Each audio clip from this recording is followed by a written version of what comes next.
Hello, my name is Fabio Candotti, and I wanted to welcome everyone to this pathway.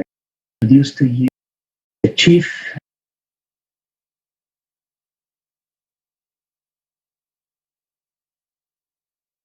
Thank you.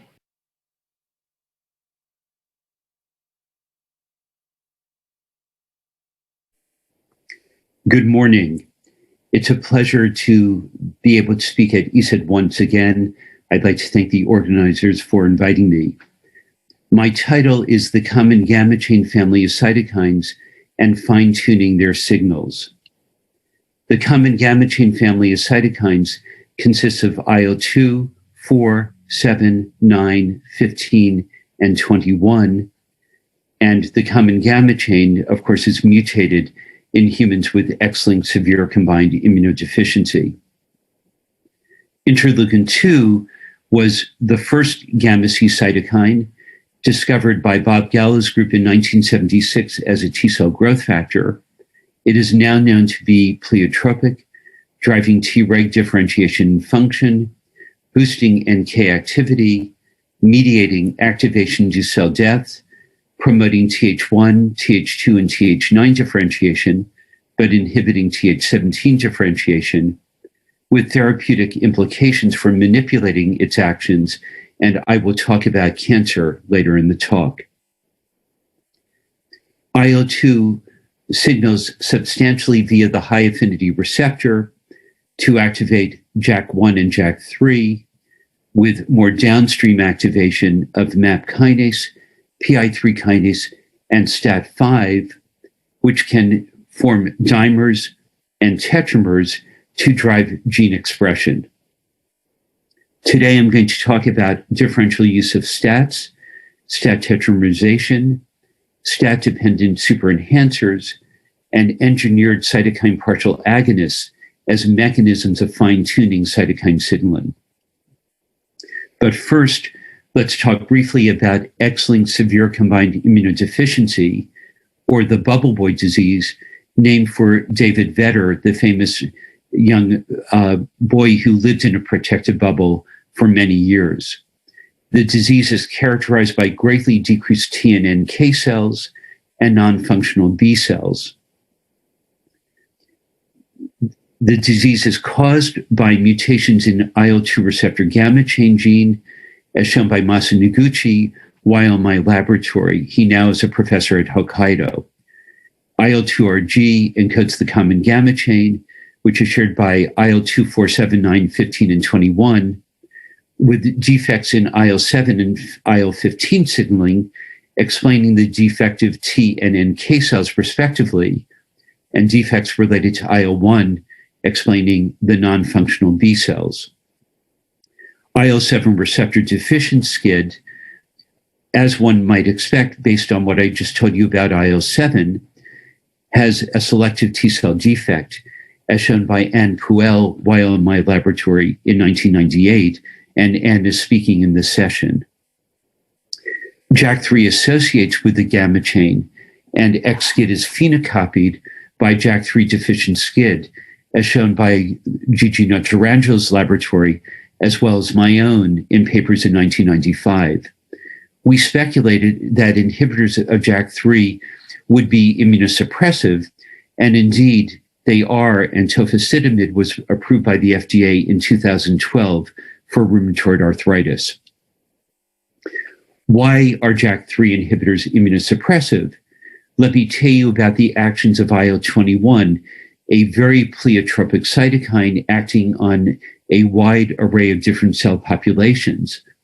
But I'm only going to tell you about one study by Roseanne Spolsky from 2008 showing a role in type 1 diabetes.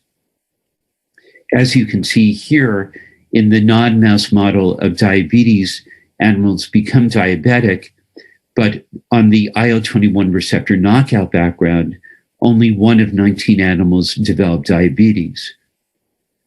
You can see on the right that on the knockout background, there is not inflammation in the pancreatic islets, in contrast to what you see on the wild type background.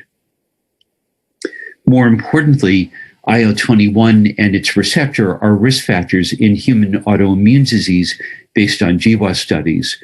For example, they are implicated in type 1 diabetes, as well as a broader range of human autoimmune diseases. How does IL-21 signal? It uses dominantly STAT3 and STAT1, which is in contrast to many of the gamma-C cytokines using mainly STAT5A and B, and IL-4 using mainly STAT6. Using wild-type versus STAT3 or wild-type versus STAT1 deficient mice, and looking at IL-21 inducibility of genes, we observed that approximately 40% of IL-21 induced genes are STAT3 dependent, and approximately 11% are STAT1 dependent. What we learned is that IL-21 uses STAT3. What the field has shown is that IL-21 uses STAT3 to promote Th17 and T follicular helper cell differentiation. But we found that STAT1 is how IL-21 can induce interferon gamma and TBX21. Moreover, based on STAT3 deficient mice and humans with autosomal dominant hyper IgE syndrome, we know that STAT3 is an inhibitor of interferon gamma and Tbet production.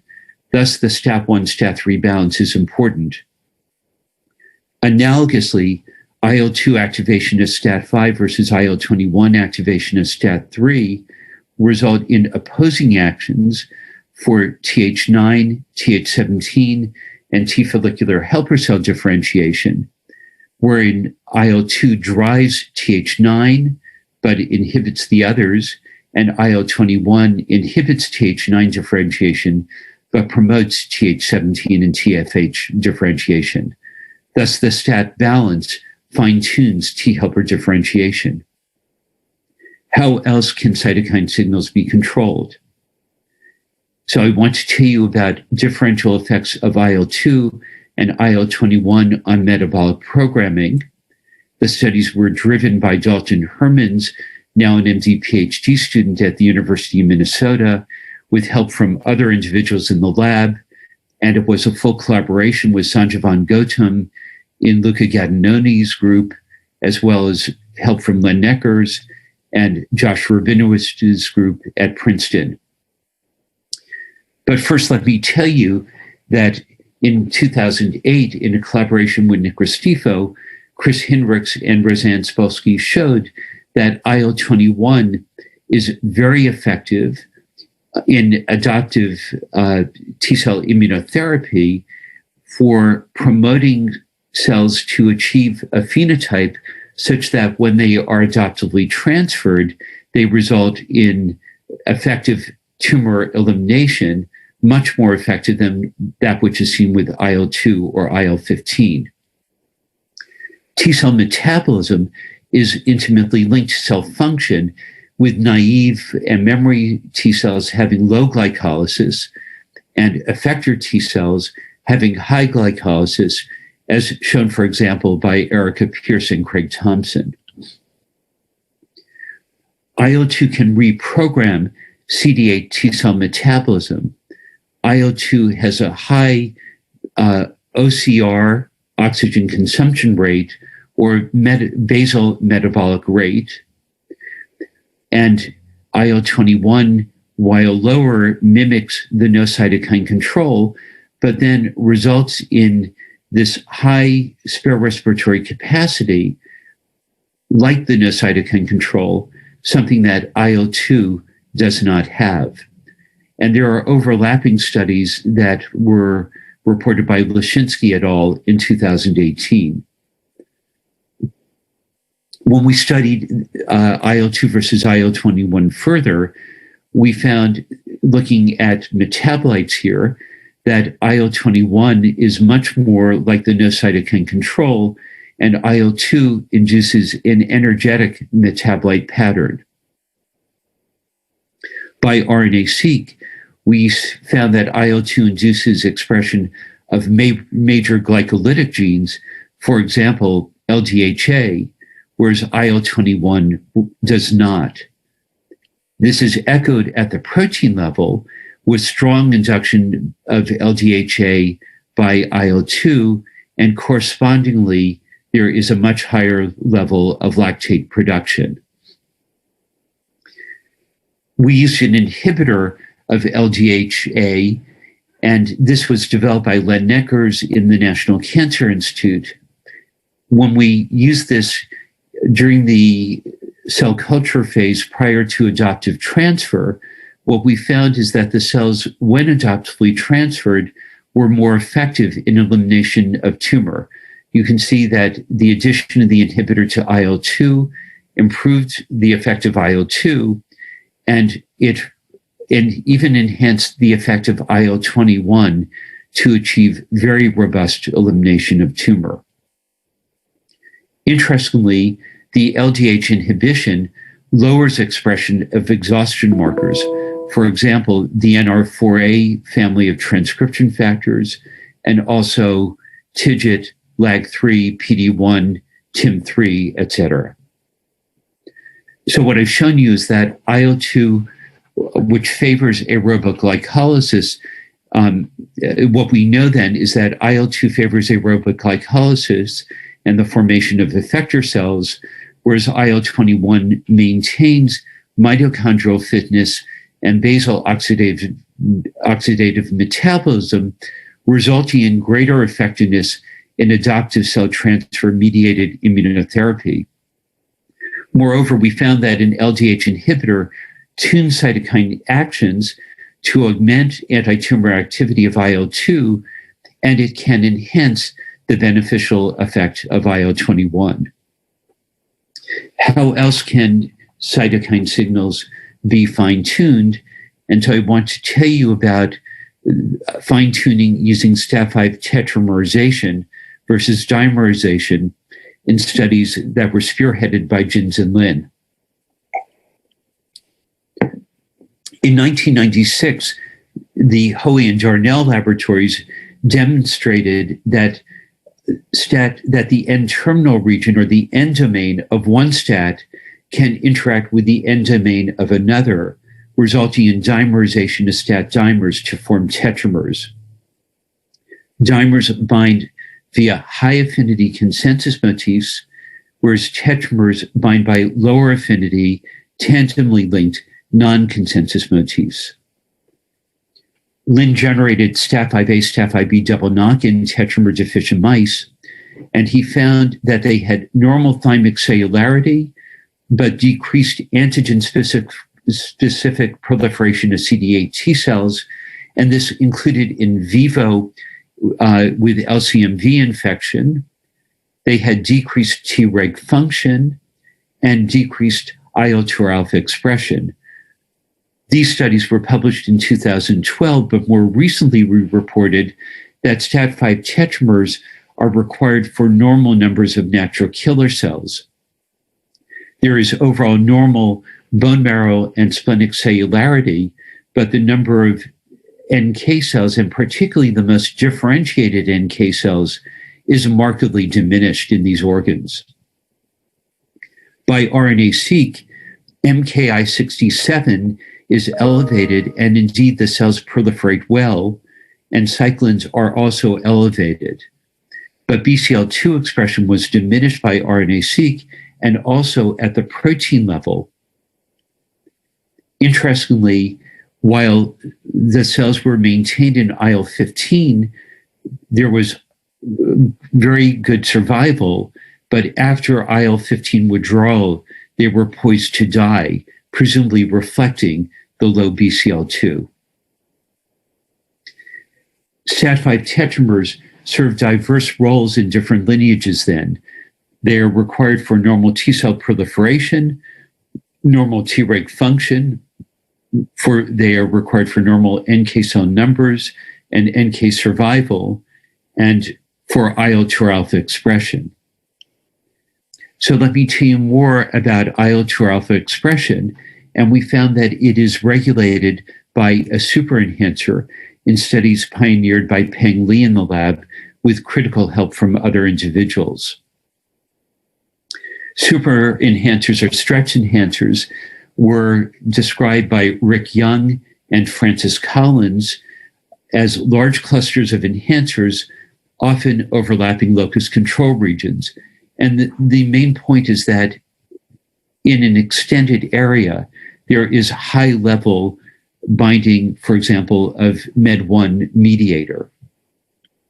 What we did was to use STAT5-based super enhancers in CD4 to look for STAT-based super enhancers in CD4 and CD8 T cells in this analysis by Peng Li. You can see in both cell types, IL-2R alpha was the most highly scored super enhancer with high density STAT5 binding, followed by CISH and CDK6 in both cell types. Reproducibly, there were more super enhancers in CD4 cells. Interestingly, when Peng grouped these super enhancers according to the highest density of STAT5 binding, he then found that this highest group had the greatest level of IL-2 inducibility. Some of these had very low basal levels, helping to promote the very high level of induction, for example, as is seen for IL-2 alpha or CISH. This is the IL-2 alpha super enhancer with approximately 13 STAT5 binding sites spanning the transcription start site and located in an area of H3 K27 acetylation. The general properties are well conserved in the human. We wondered, how do the multiple IL-2 alpha elements loop to the promoter to drive transcription? And for this, we collaborated with Eugene Ruan at JAK's Genomic Medicine, who performed chia-PET analysis.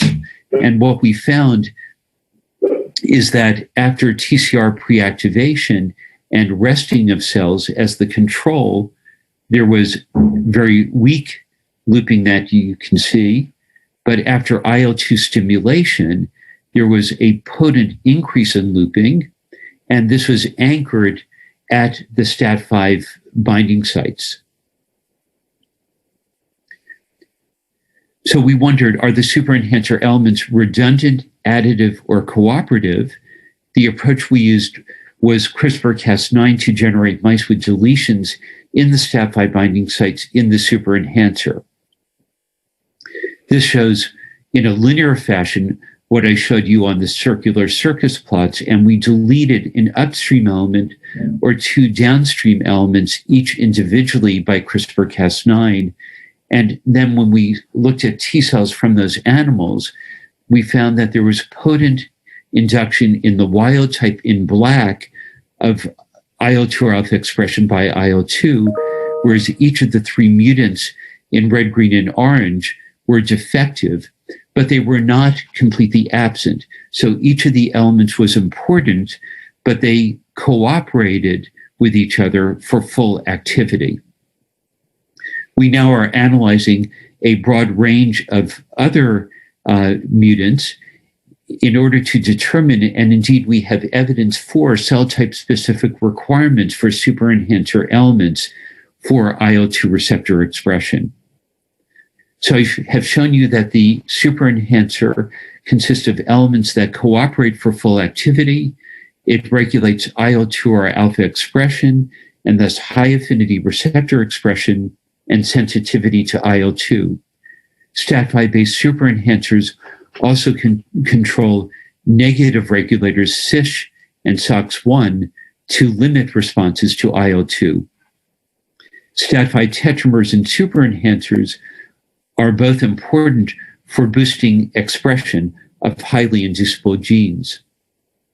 So I have shown you that physiologically the differential use of stat tetramers versus dimers and super enhancers to regulate highly inducible genes are mechanisms of fine-tuning cytokine signaling. How else can we fine-tune IL-2 signaling? So I will tell you first about a potent inhibitor and then a partial agonist.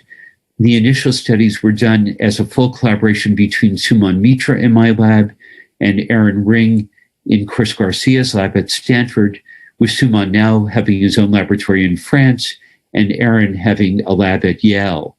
We were assisted by other investigators at the NIH for these studies. The history and the backdrop is that Chris Garcia's lab had described in 2012 a molecule called super IL-2 or H9 with augmented affinity for IL-2R beta. What we did in this study was to study mutants of that H9 super IL-2 that had mutations in the backside of IL-2, diminishing their affinity for the gamma chain, compromising IL-2R beta gamma C heterodimerization, which is critical for IL-2 signaling. We studied H9 RET and RETR with 3 and 4 mutations respectively at the IL-2 gamma chain interface. What we found is that both RET and RETR were defective in their induction of phospho-STAT5 compared to wild-type IL-2. Moreover, by RNA-seq, in contrast to the profound gene induction seen with IL-2 or H9, RET was markedly defective, and RETR looked like the control.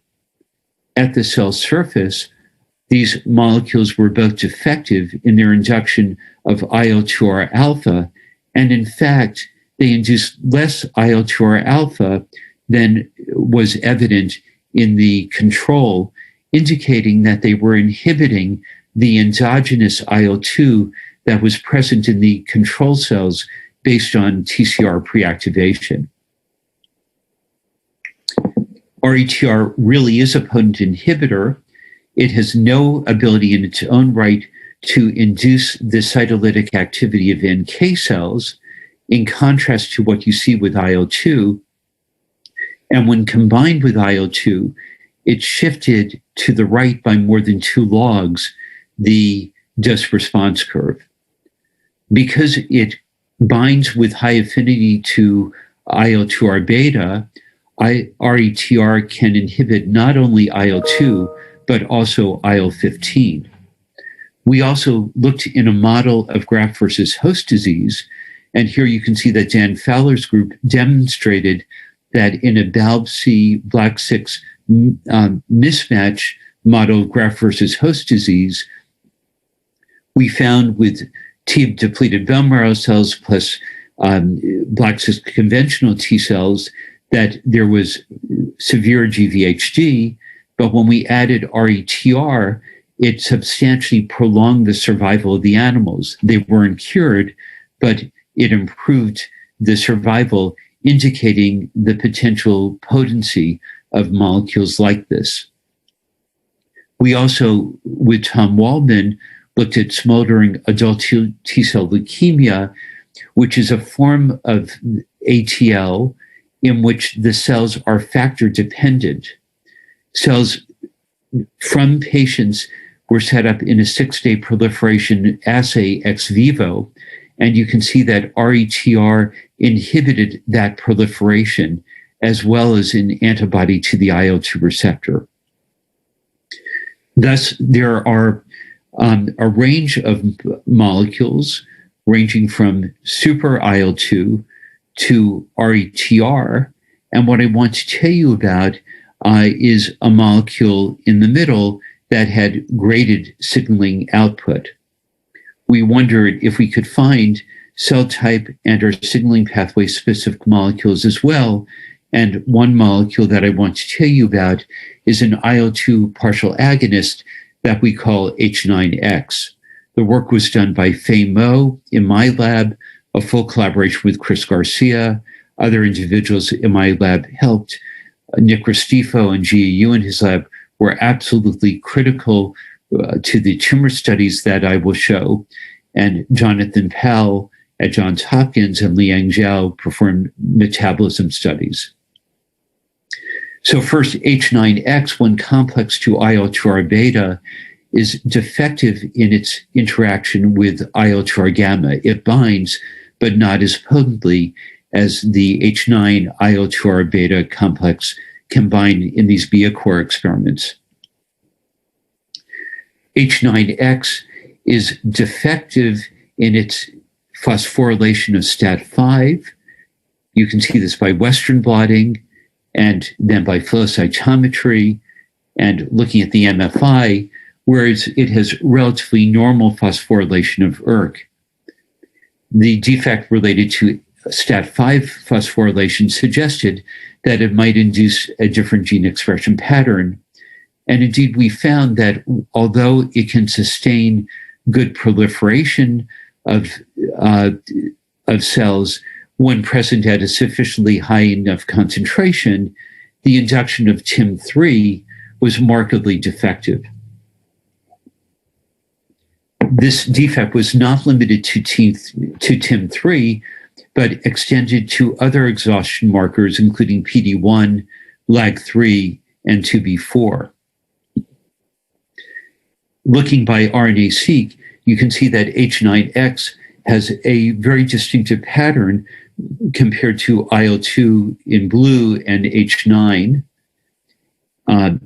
with, for example, lower expression of TIM3, KLRG1, LAG3, etc., as well as perforin and granzymes, but expression of CXCR3, CXCR6, and TCF7 were in fact higher. There was lower glucose uptake using 2-NBDG and lower mitochondrial membrane potential using the TMRM cell permeant dye that was mediated by H9X. Looking at the basic metabolic metabolism profile that we see with H9X, you can see it is simply dramatically different than what you can see with IL-2 or H9 by looking at the heat map. We then looked at the possibility of H9X in adoptive cell immunotherapy, and what we found were very interesting properties where when cells were cultured with H9X versus IL-2 and H9 in vitro, followed by adoptive cell transfer, you can see that H9X cultured cells persisted longer in the spleen, and you can see that on the right, looking at the percent of donor cells. Moreover, when we looked in the actual B16 melanoma model, we found that H9X expanded PMEL1 cells were substantially more effective than cells expanded with IL-2 or H9 in adoptive immunotherapy. Moreover, there was greater survival with H9X. You can see the red at the top, and it was only with H9X that we had complete cures of animals. So what I've shown you is that they're related to fine-tuning of cytokine signals, that not only is there super IL-2, but a potent antagonist RETR of IL-2 and IL-15, but also partial agonists. And I told you today about H9X. Such molecules are novel designer-engineered cytokines. The approach is potentially applicable to other cytokines. The approach used to generate the partial agonists is potentially applicable to other cytokines. And differential activation of STATs, STAT tetramerization, and STAT-dependent superenhancers are other mechanisms for fine-tuning cytokine actions.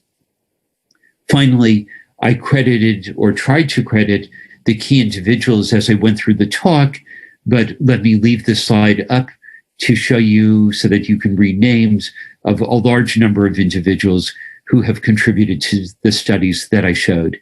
So thank you very much for your kind attention, and I'm happy to answer questions during the question period.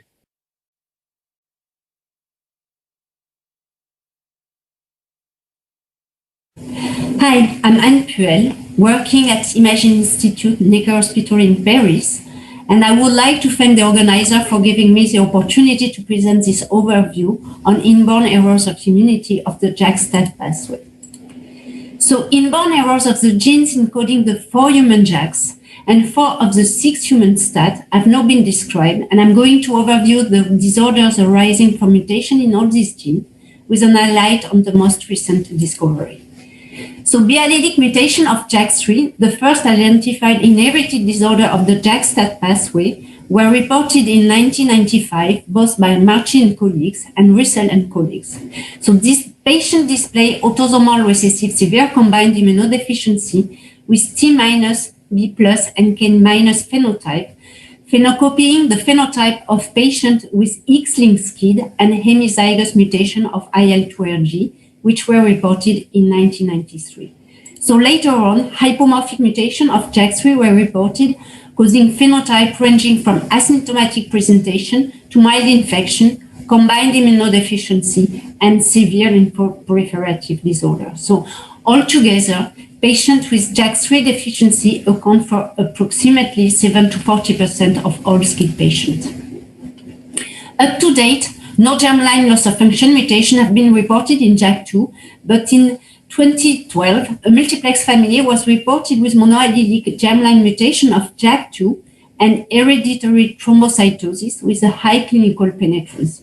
So this mutation results in increased JAK2 signaling, as illustrated here, with a strong enhancement of STAT3 phosphorylation in patient cells upon GCSF stimulation.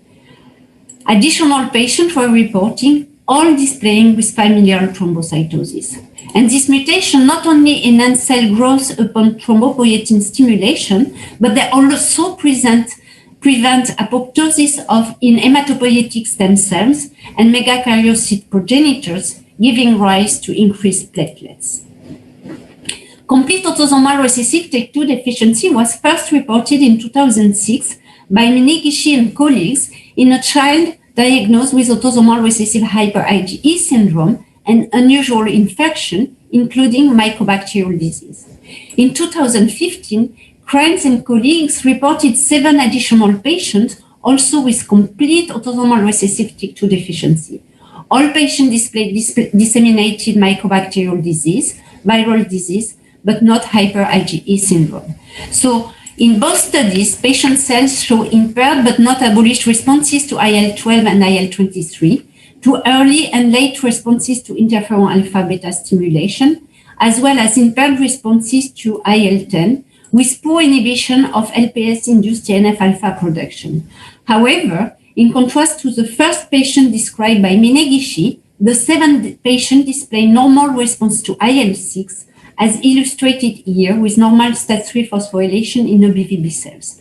So in conclusion, all TYK2 deficient patients display impaired cellular responses to IL-12 and IL-23, as well as to interferon alpha and beta, accounting both for their mycobacterial and viral infection. They also display impaired cellular responses to IL-10 with no overt clinical consequences. And finally, the leukocyte and fibroblasts for all the 7 TYK2 deficient patients, unlike those of the first patient reported, responded normally to IL-6, showing that impaired IL-6 responses and hyper-IgE syndrome are not uninteresting features of TYK2 deficiency in humans. More recently, Stéphanie Boisson and colleagues in the lab reported 10 patients who suffered from disseminated mycobacterial disease, 3 patients due to weakly virulent mycobacteria, or MSMD, and 7 due to Mycobacterium tuberculosis.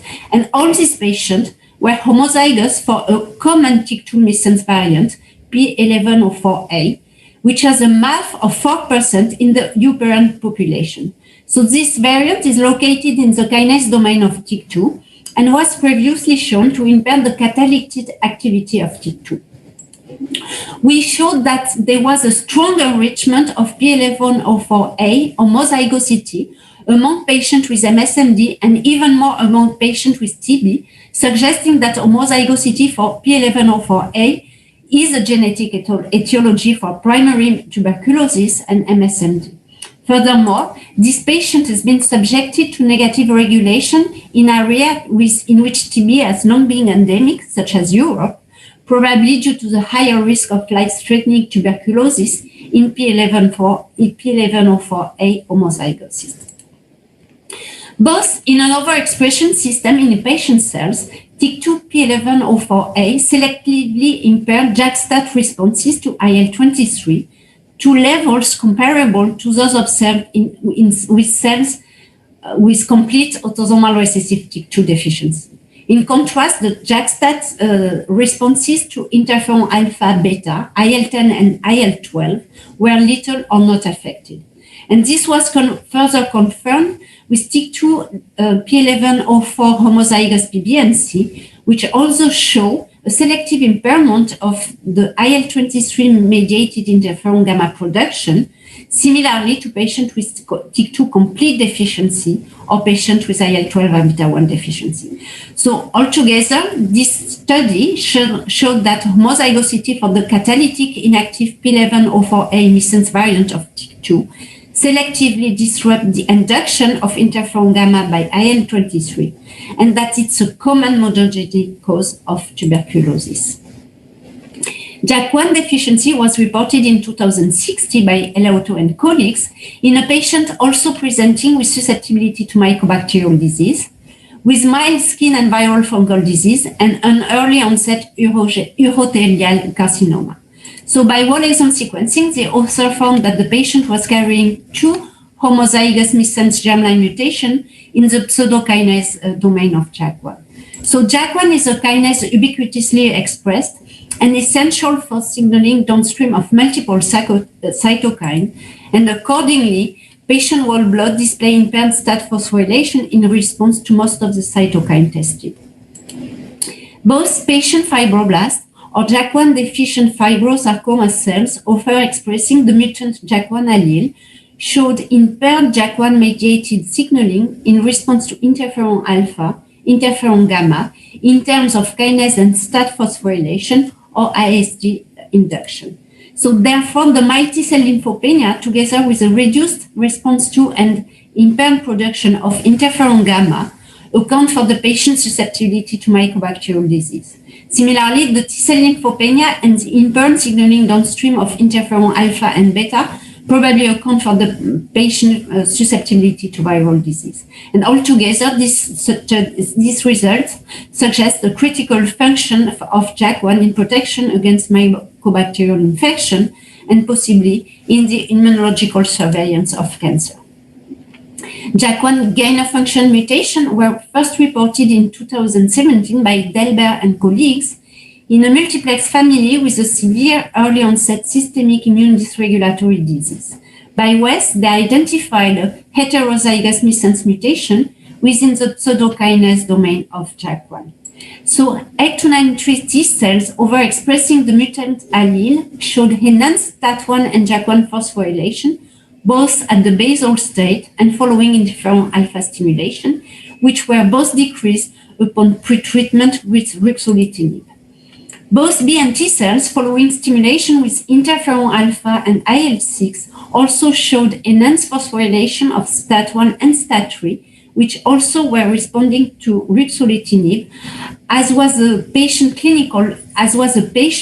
whose clinical phenotype strongly improved with ruxolitinib and with a reduced eosinophilia and the clinical resolution of his dermatitis and hepatosplenomegaly.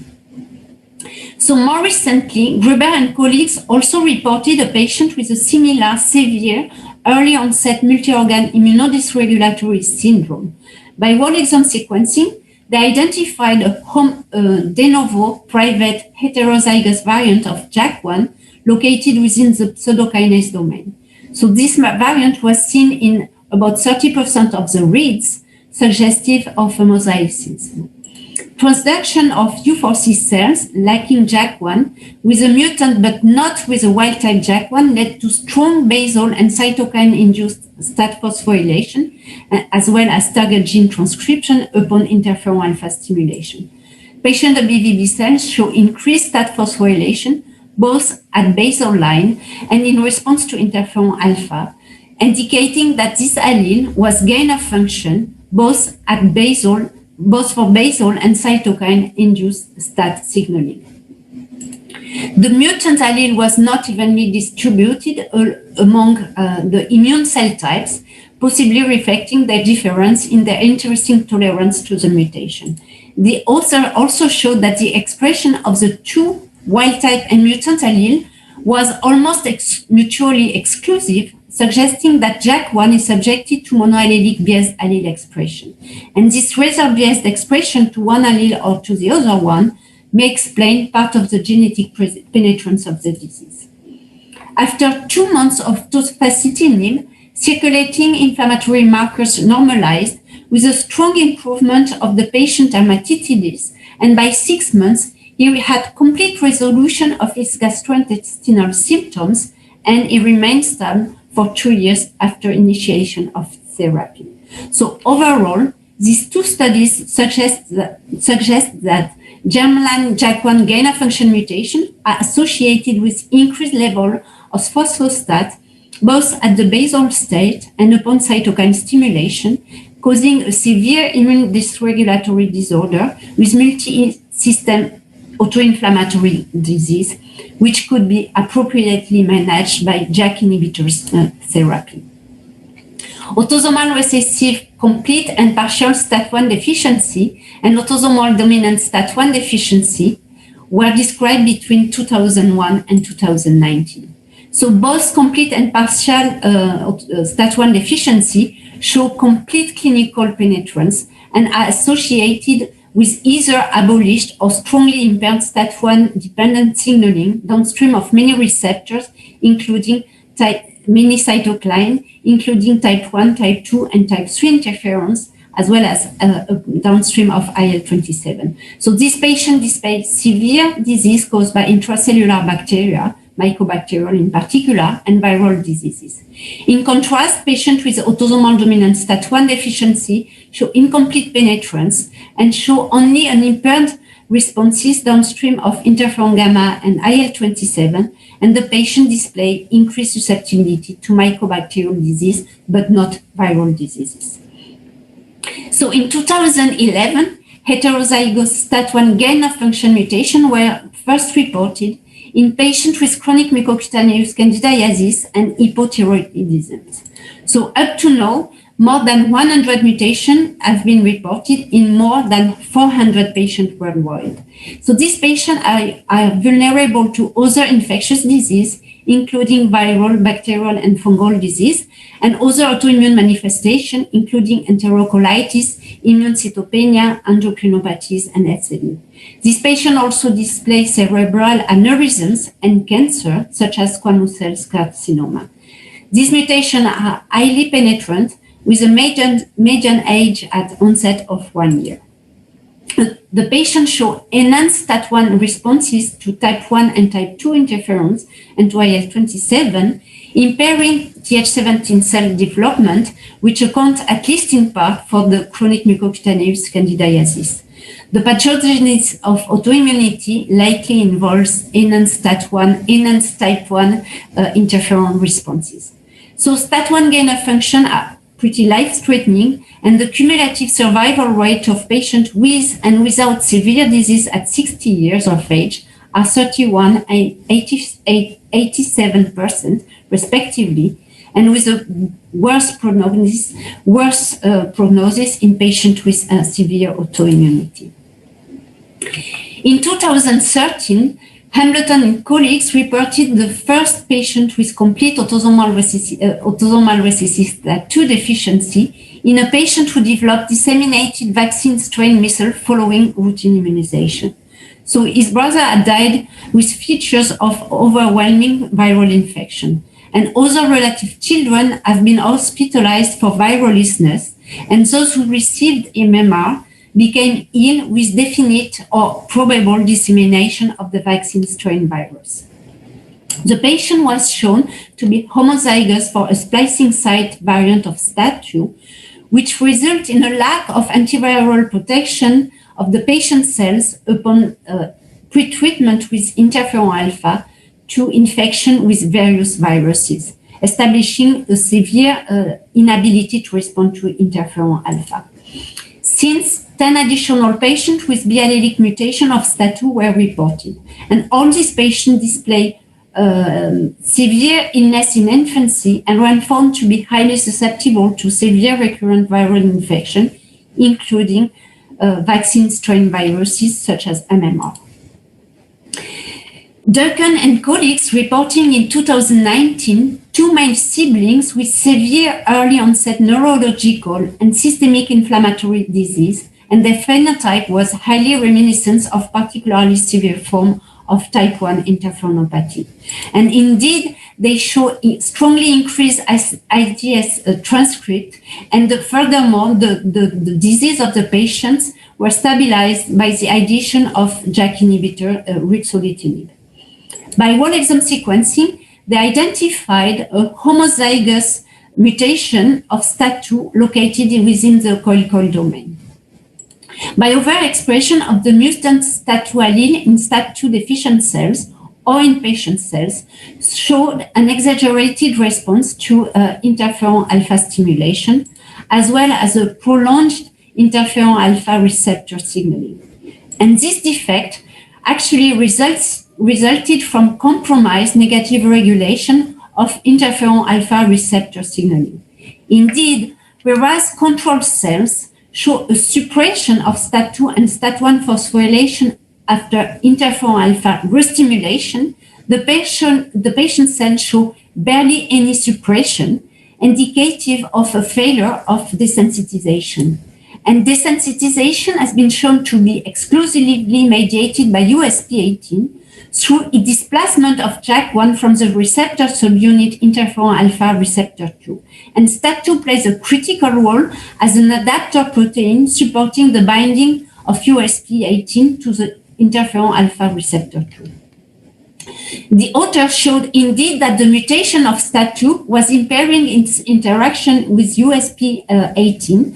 And finally, they showed by overexpression of the USP18, it was unable to suppress interferon alpha signaling in patient cells, in contrast to control cells, with high levels of STAT2 within the nucleus, suggesting an insensitivity to USP18 negative regulation in patient cells.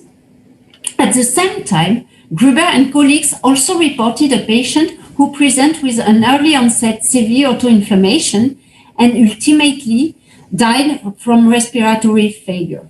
So the patient also displayed type 1 interferonopathy. By whole exome sequencing, the author found that the patient was homozygous for a STAT2 mutation also located in the coil domain, affecting the same amino acid as a previous study.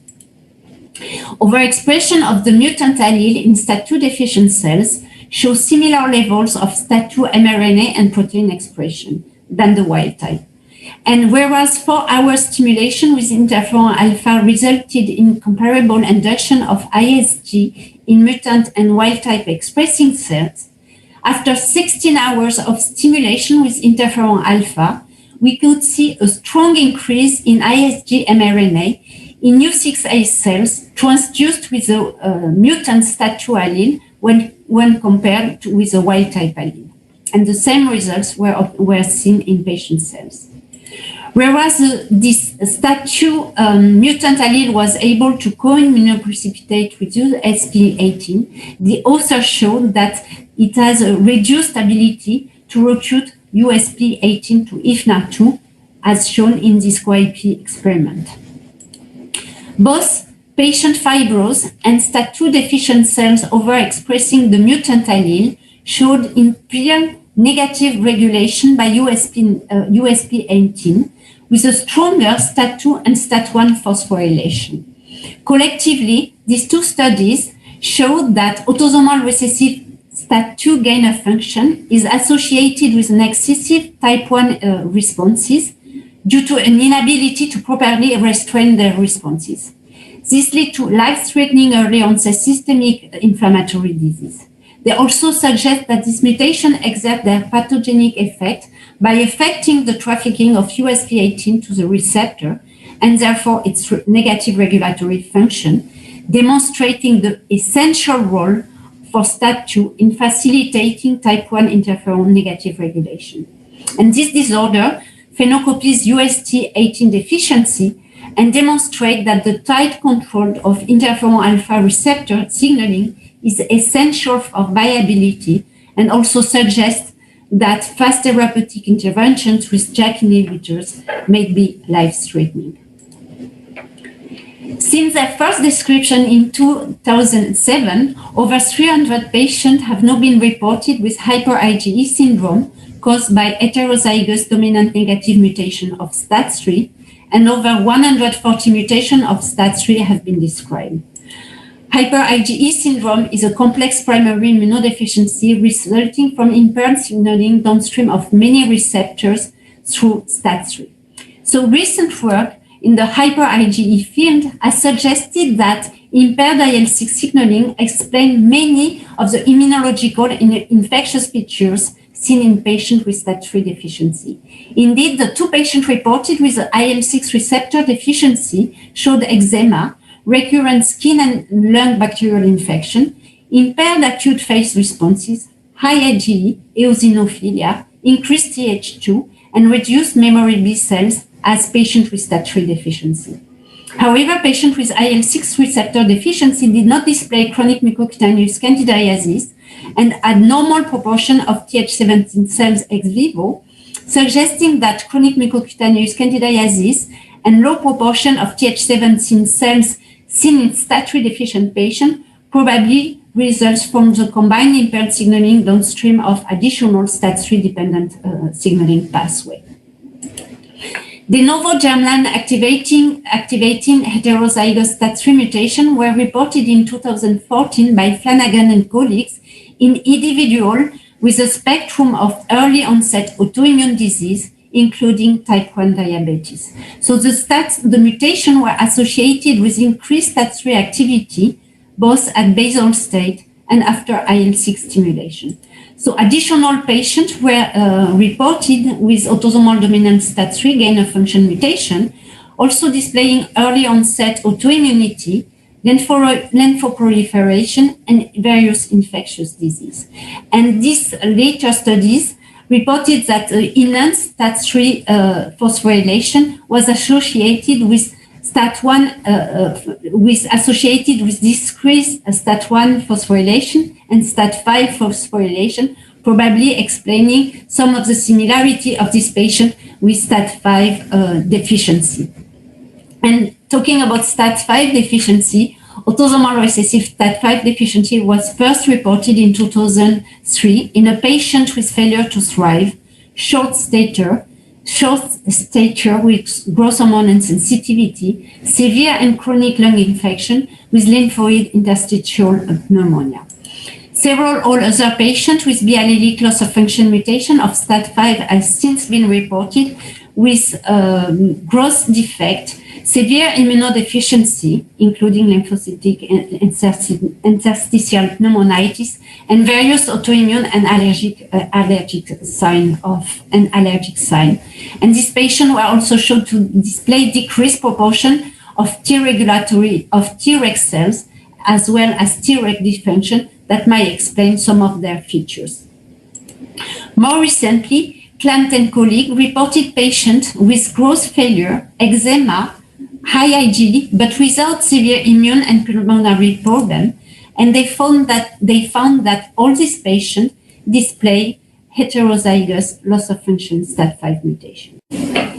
So in conclusion, the progressive description of inborn errors of immunity affecting the JAK-STAT signaling pathway has highlighted the diversity and complexity of the immunological and clinical phenotypes observed in patients carrying such defect.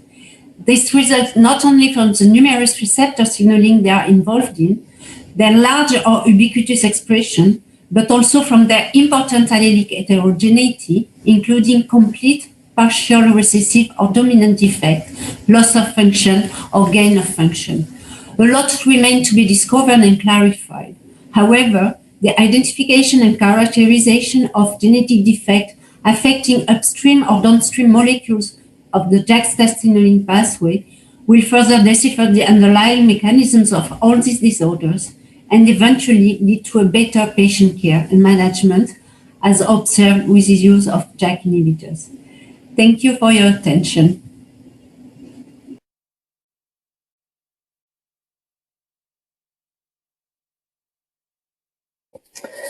Well, good morning, everybody. Thanks for the opportunity to present my talk to you as part of ESID-2020.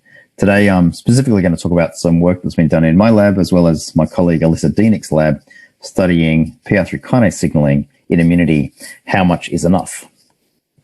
I have nothing to declare in context of ESID-2020. Thanks.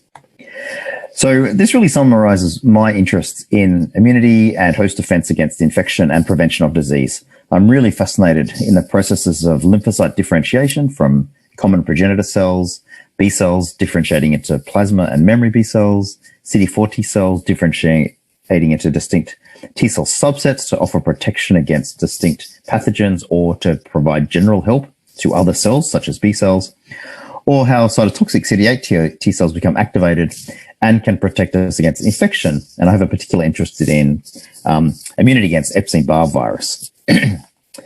So the reason I'm telling you that is because the way lymphocytes become activated is, of course, the integration of signals to a number of cell surface receptors. This is showing the surface of a B cell, and signals are integrated through the B cell receptor, through co-receptors, through cytokine receptors, through G protein coupled receptors, and through TNF receptor superfamily members.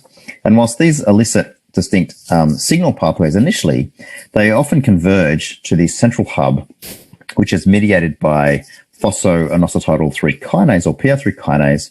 And it is this hub, PI3 kinase, which is really important in delivering further signals into the cell, which regulates a range of lymphocyte behaviors. And this includes differentiation, survival, proliferation, and cell metabolism. So PI3 kinase itself is actually a heterodimer. It's comprised of a catalytic subunit, which is the P1110 subunit, and a regulatory subunit called P85. So the reason I'm particularly interested in this pathway, apart from its general roles in lymphocyte biology, is that a number of years ago, myself and other colleagues of mine were lucky enough to collaborate with Gilbert Uzel and other colleagues at NIH, studying patients who this group found to have variants in the gene called PIK3CD, which encodes the catalytic subunit P110 delta of PI3 kinase. This paper was published in Nature Immunology, and a few months before, the same finding was made by groups in the UK, again reporting these variants in the PIK3CD gene. Now, what was interesting about this condition is that the variants were actually gain of function. So these variants resulted in constitutive activation of the catalytic subunit of PI3 kinase. So basically, instead of just providing a tonic or a regulated signal through P110 delta here, what these studies found was that downstream targets of PI3 kinase were increased in the level of activation, resulting in increased activation of AKT, for example, mTOR signaling, and increased expression of regulated genes. So remarkably, most of the patients published in both of these two papers had the same mutation, and that is where this E amino acid at position 1021 is substituted for a K.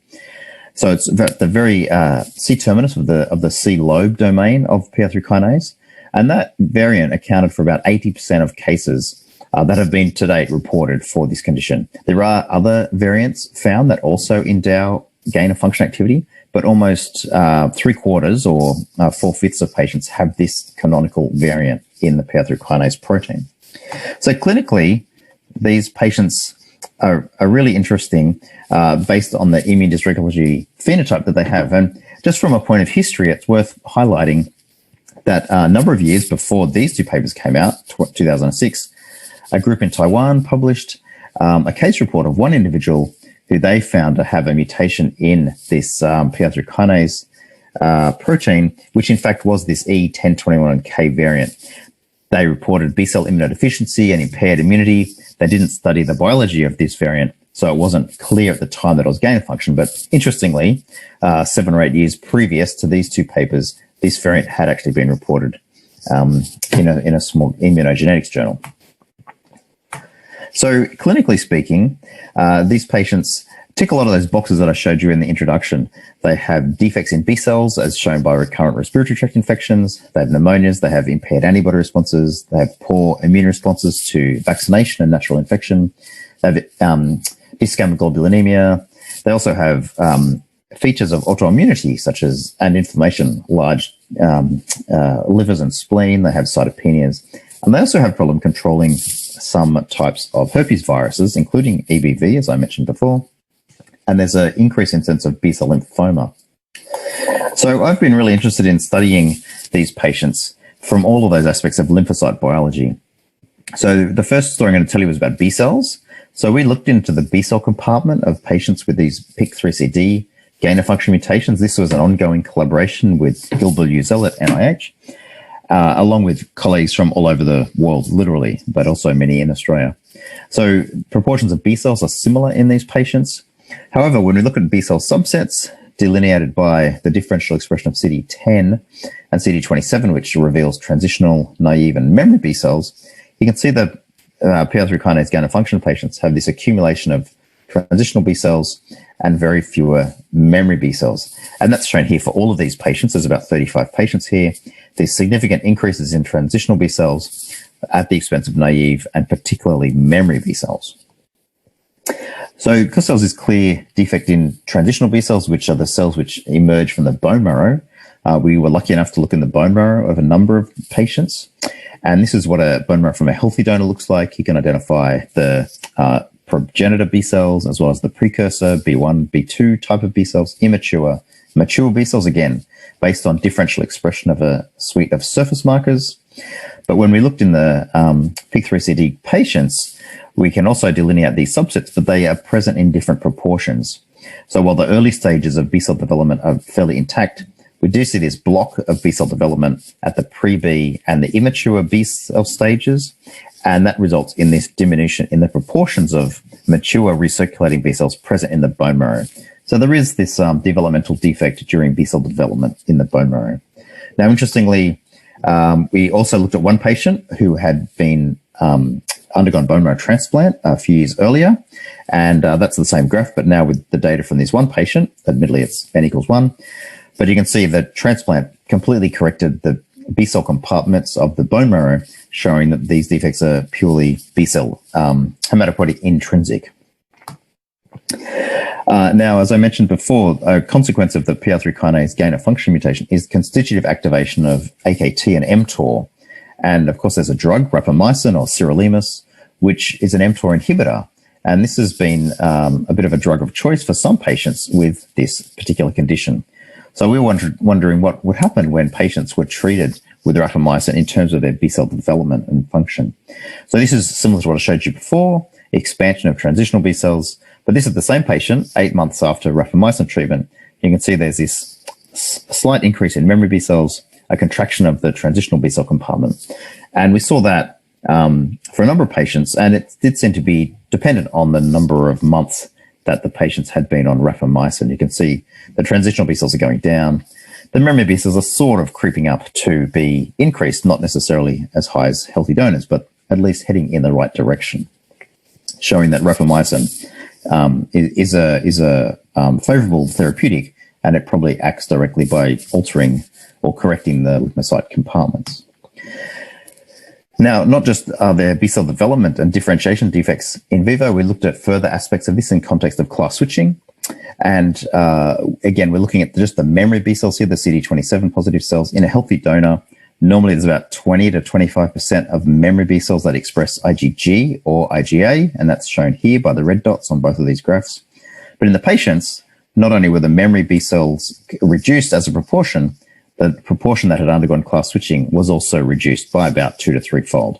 So there was a defect in the generation of memory B cells, but also in their capacity to undergo class switching. And we tested this further by isolating transitional B cells, culturing them in vitro, and looking for secretion of IgM, IgG, and IgA after 5 to 7 days in the presence of T cell help in the form of CD40 ligand and IL-21, which drives impressive production of all immunoglobulin isotypes in vitro. However, you can see for the patients here, whilst IgM production was intact, the ability to class switch to IgG and IgA was greatly impaired. So again, this is a B cell intrinsic defect in immunoglobulin class switching. So I mentioned at the top of the talk as well, the common mutation in many patients is this E1021K variant. So, of course, there's limitations to studying humans. So along with Rob Brink at Garvan, he generated this mouse, and Alyssa Dienig's lab has pursued this in detail, studying in vivo the consequences of this mutation in a mouse model, which, of course, you can control in terms of infection, exposure, cleanliness, treatment, and so on. So this is showing the introduction of the variant by CRISPR-Cas9 gene targeting. You can see the mice develop impressive splenomegaly, as we see in the humans. And importantly, this is a very good phenocopy of the human disease, at least in terms of the basic biology. So just like the humans, we see these arrest in B-cell development in the bone marrow. We see aberrations in the periphery. And whilst we can't do this in humans, there's also defects in peripheral lymphoid tissues like the spleen, where we see increases in transitional B cells, marginal zone B cells, and fewer follicular B cells.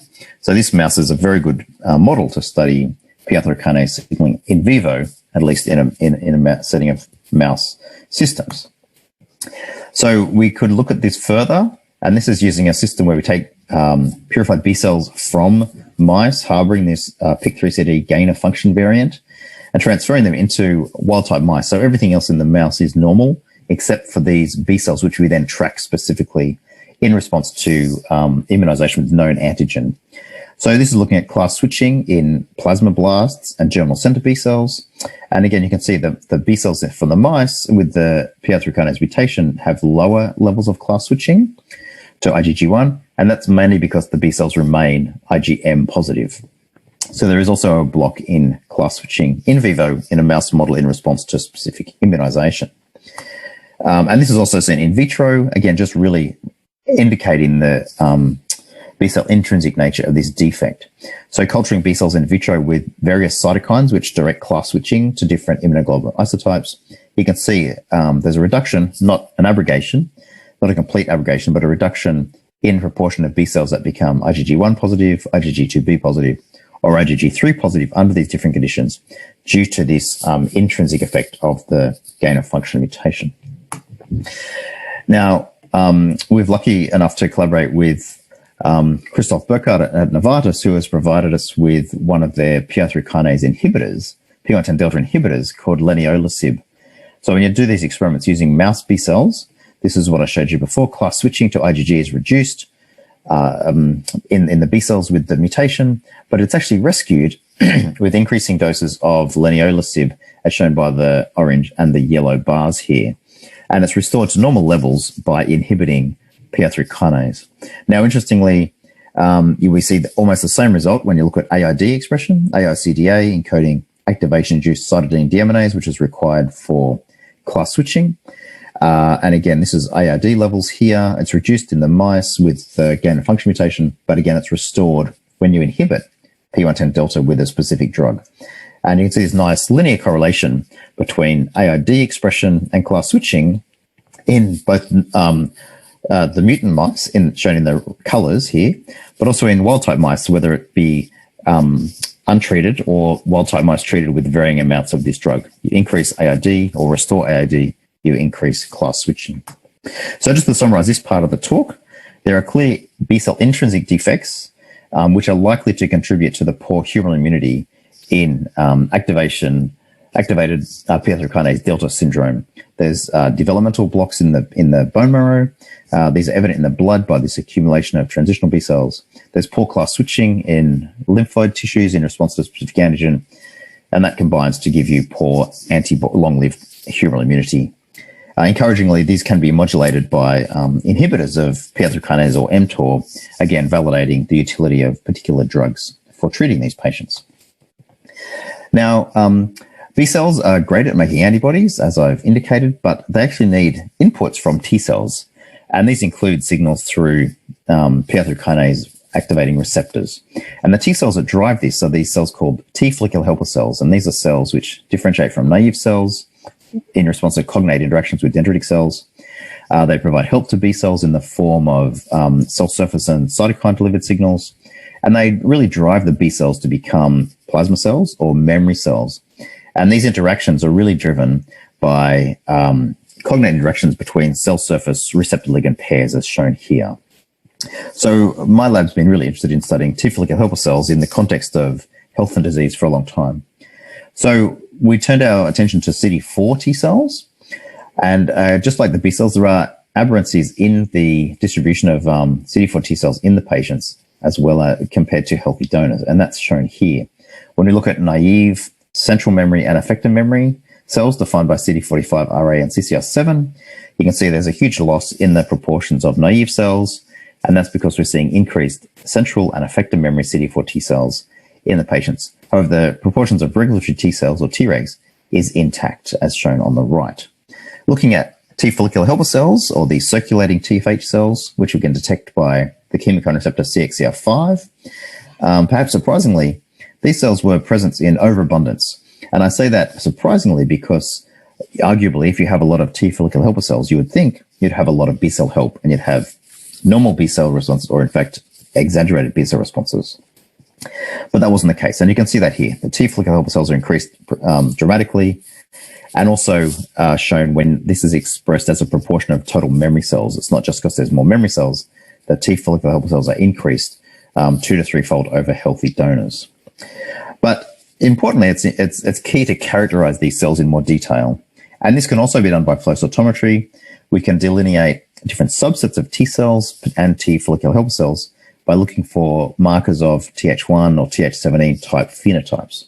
So CCR6 is expressed on Th17 cells, CXCR3 is on Th1 cells, as shown here and here. So in the PIK3CD gain of function patients, we saw this accumulation of cells that are CXCR3 positive, and that's shown here on the right in the red bars. And there's fewer of these Th17 type of cells, as shown down here. And interestingly, ourselves and other labs a number of years ago showed that these cells are the most helpful cells for B cell differentiation, whereas these cells aren't so great. So although there's an abundance of these T follicular helper cells, where the patients actually generate the not very helpful TFH cells. And that's shown here in terms of cytokine secretion.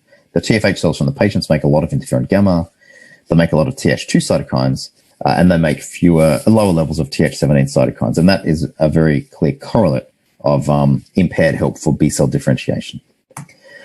We've also looked at the effects of rapamycin treatment on these cells.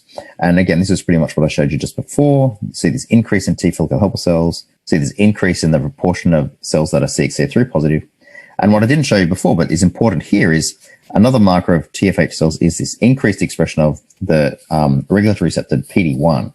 And you can see it's very highly expressed on TFH cells from the patients. But then when you look at the same patients post-rapamycin treatment, there's generally, not always, but there is a trend for correcting the proportion of TFH cells, reducing the proportions of the not so great TFH cells, and sometimes restoring expression of PD-1, or at least down tuning it. So again, rapamycin does have an effect biologically on these cells in vivo during treatment. So again, switching to the mouse, again, work done in Alyssa Dienig's lab. This very nicely recapitulates pretty much everything we saw in the humans, and we could track these changes over time.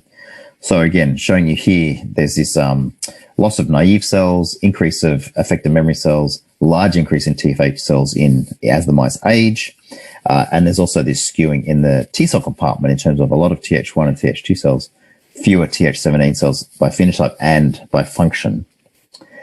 So what about functionally, though? I've speculated from the humans that they're making the wrong type of TFH cells. Do we have data for that? And this came from studies in mice. Again, what we've done here is take CD4 positive T cells from mice with the gain of function, or from wild type mice, transfer them into mice which have normal B cells, and then track the B cell responses over time. And what you can see here, there's fewer germinal center B cells are generated with these PI3 kinase CD4 T cells. And then when you determine the germinal center output in the context of TFH cells, there's always this lower level of help provided by the PI3 kinase TFH cells to the wild type B cells, giving this poor production of germinal centers.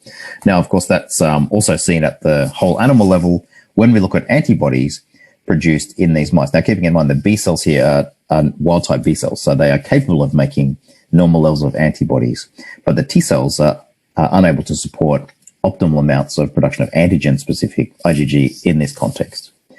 So from the T cell perspective, like the B cells, there's many likely intrinsic consequences of hyperactive PI3 kinase, and this skewing towards the Th1 lineage and Th2 lineage. This probably explains the increased incidence of Th2-like pathologies in the PI3 kinase gain-of-function patients. And even though you have a lot of T follicular helper cells, they're just not very good. So you don't get appropriate production of germinal centers or antibody production or class switching. So there are certainly problems in the CD4 T cell lineage as well as the B cell lineage. So one striking feature of the patients is not only the immunodeficiency, but also autoimmunity. And we know that there's about there's a high incidence of autoimmunity in patients who have these gain-of-function mutations. And we looked at this ourselves and indeed found that when you do self-antigen tissue blots for autoreactivity, you can see the patients here, these blue bar, many of them have high levels of IgM reactive with self-antigens, particularly multimeric repeating structural type self-antigens compared to controls on the left and some serum from lupus patients on the right. So we looked at this in much more detail now by identifying self-reactive B cells by a surrogate approach, staining the B cells for a particular immunoglobulin V region gene.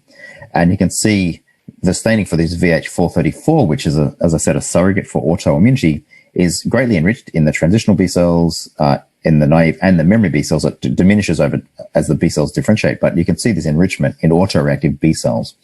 And we also found the same result when we actually went in and did BCR repertoire analysis by deep sequencing of the B cell repertoire. So again, we turned to the mouse model to investigate this in more detail using a well-characterized double transgenic mouse model whereby mice either express a B cell receptor specific for an antigen called Hennig lysozyme singly, or they co-express Hennig lysozyme as well, so as a self-antigen. So basically they have B cells that recognize foreign antigen, or in the context here, they're self-reactive and recognize Hennig lysozyme itself, which is also a transgene in these mice.